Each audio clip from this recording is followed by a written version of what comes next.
রাত তখন প্রায় 12টা। রাস্তা ফাঁকা, বাতাসে একটা অদ্ভুত ঠান্ডা। অর্ণব বাসায় ফিরছিল ধীরে ধীরে। গলির মোড় ঘুরতেই দেখতে পেল তাদের বাসার গেটের পাশে একটা মানুষ দাঁড়িয়ে আছে। শুধু একদম স্থির হয়ে দাঁড়িয়ে, মাথা নিচু। অর্ণব ধমকে গেল। লোকটা নড়ছে না, শ্বাসও যেন নেই। দূর থেকে দেখতে মনে হচ্ছিল পুরো শরীরটা অন্ধকারে গলে আছে।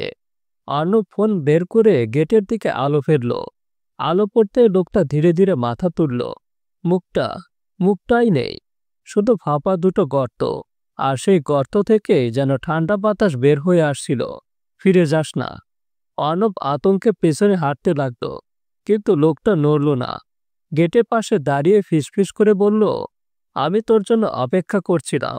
অর্ণব দৌড়ে পালাতে গিয়েও শুনল তার পেছনেই এখন পায়ের শব্দ, ধীরে ধীরে কাছে আসছে। অর্ণব আর পেছনে তাকায়নি।